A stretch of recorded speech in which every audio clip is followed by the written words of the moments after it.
It's a system that is it takes ngangasho on one of the shows ukuthi, you know, that system, it takes a woman who's got who's very stoic, like you need to be stoic, like you can't just you have to have another level of maturity. You can't just come in and these days, good luck. But it's not a easy system, yeah, no, it's not a easy. And when we were at high school in Destembu, you know, lightly, softly, it was a thing I couldn't, but it was not as bad as now. It was not as public like as now. And we always say, and also being and being focused to school, and it was not like really a thing. It's school. So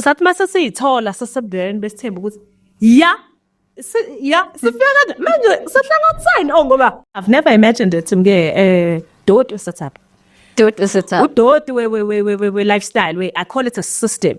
Rubbish system, you know, in so many ways. Mangito rubbish, I mean, you can come in as naive, as genuine as myself. But kunozipo, kunothanda kunobani abavele bakule system abangathanda ukuthi uzofika. Abangathanda ukuthi mhlambe you are young, abangathanda ukuthi mhlambe uyintombi, abangathanda ukuthi then it even gets worse mase kunengane phakathi. Oh, so kusho ukuthi uyitshethusile uzozala yabo umfana yabo uyitshethusile. When you are going in, don't think ukuthi you are here for the husband just because you have thanda lo and nana. It's not about that. You know, Isithembu is literally about coming in. And because when ujoyinayo, because the husband uyanforsa ukuthi nobo umndeni, wena uzojoyina le system, you must stay in your lane and ubahloniphe nabanye, ungangeni ngokuthozazi ngokuqina ukuthi wena just because mhlawumbe wena because whatever thing le obambelele kuyona ukwenza ukuthi uqine, it's not gonna work because it's not about you. You know, vision yomuntu wesilisa either usenemali kakhulu, no matter about the kids, no matter about a lifestyle ego boosting thing, whatever reason, but it's always about umuntu wesilisa, not about you. As a woman uzoyedwa nje nekhaya ungalinge nje uzuqine utshela ukuthi it's about you kodwa nguNonkanyiso Chongco ke lowo esimbiza ngoba ngulasi Chongco ethetha kunye noNozipho Ntshangase esimazela ku The Mummy Club. Une podcast ngoku uNozipho naye apha ku YouTube, so bethetha noLachongco ke apha ke uLachongco aye wathi touch on Isithembu. Nimvile ke nani esithi ngudoti Isithembu na uLachongco zangangene ke esithembini ngokupheleleyo waqoba nje ngoba wayeyingoduso, and then ke yabe kanti iyaphela into phakathi kwakhe noTata Jacob Zuma engekayi uyokutshata ngokupheleleyo. Siyabazi ke banayo nonyana kunye nawo uLasike bethunani kwi-channel yakhe ebendinixeleleke ngayo uba uLasi naye une-YouTube channel yakhe.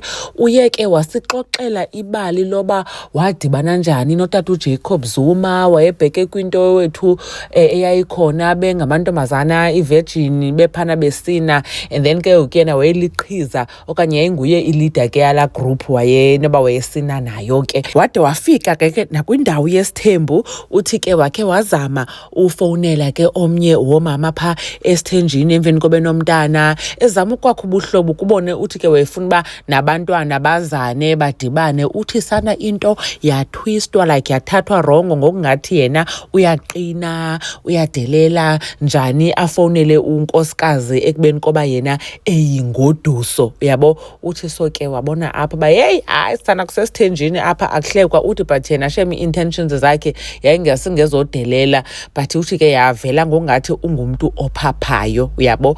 But ke uyachaza ke ebeqala uspenda iChristmas nabakwaZuma kulonyaka kupheleyo, uthi nomntana wakhe Strem wahamba wofola nabanye abantwana abaninzi bakatata uJacob Zuma uyobulisa utatakhe, uthi wangena etyhwini unyana yakhe naye wahamba ke wobulisa kutatakhe. Hayi sana utsho ke uLasi uthi yena lento athetha ngayo ngesithembu wakhe watsho kwenye i-interview awayenayo kunye noSisithenjiwe lo uyi-comedian uba lento yesithembu athetha ngayo uyayazi ba yena abantu bengethuki ba hayibo wathetha kangaka ngesithembu ngokungathi wayekuso, yabo. Uthi no cha uthetha nge-experiences zabanye abantu azibonayo around yena, uthetha ke nange-experience encinci naye anayo. Siyamazi ke kwayiyo neTshomi kaMayeni okanye wayiyo iTshomi kaMayeni ke unkosikazi kaTata uMosamseleku wesibini. So noba ke sedibanisa nee-experiences zooMayeni nabanye ke abantu, uthi khona nenye high school friend yakhe nayo eyazibona kwisithembu njengaye. Anyways, khanitshoni uba nicinga ntoni ngale nto ithethwa ngulaXhonkco uba esithi isithembu hayi wethu sivisa nje kamnandi umntu oyindoda. So wena ungena nje kwivision yakhe, so ungabe uziqhatha okanye uzibamba tsolo. Sisithembu seso seva umntu oyindoda and futhi ngaphezulu singudoti. Niyibukele ke nina ke episode kalaXhonkco bethu comments zivaliwe. Khaniseniitsho apho ke ba niyibukele ba niyifumene injani. Bye.